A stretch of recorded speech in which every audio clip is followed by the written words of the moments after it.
I had a woman once, she gave her testimony, was, celebrate recovery, and she gave her testimony.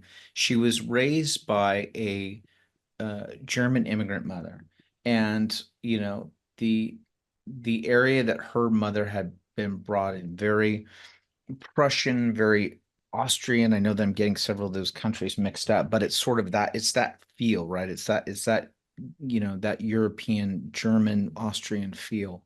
And this woman was sharing that her mom always told her what she was doing wrong. Like that's exactly how she was raised. You didn't do this, you didn't do this, you didn't do this.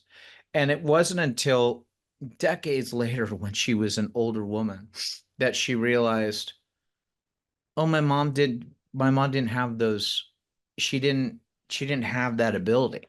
Like she thought that her duty as a mother was not to, it's not about like, oh, you did this right, you did this right. It was about pointing out the things that are wrong to avoid not doing those things wrong, right? And so it was sort of this sort of upside down, well, I'm showing you what not to do, right? So if you don't do those things, or you do these things correctly, you're going to save yourself some stuff. But it can get into a continual pattern when you're not receiving any sort of praise, uplifting, anything like that, exactly that you end up feeling like, oh gosh, I'm walking on eggshells, right? Yeah.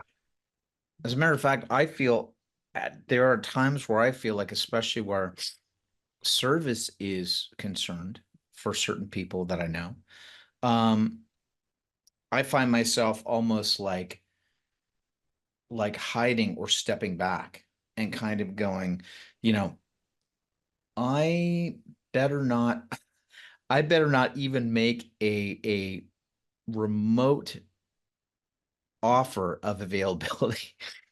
Because if I make even a remote offer of availability, that's going to get all sucked up, right? And I think the thing that drives me crazy, and the thing that sort of made me go, when these feelings were kind of coming up for me over the last couple of weeks, I think part of it too was also frustration with myself, right?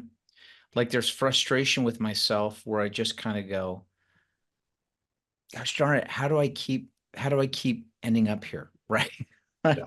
Or it's like one of those things of going, and really what it is it's me not making a very clear, loving boundary. Because and guess what it is, right? It's part of this is going, yeah, sometimes you have to just say no, which we've talked about over and over again. You have to say no, even though you're afraid of what the response could be. Sometimes these are people that are in our immediate circles or that are in our family, and we're afraid of letting them down, or what that is going to mean on the other side of it. And I think that that's the thing that I battle with, you know?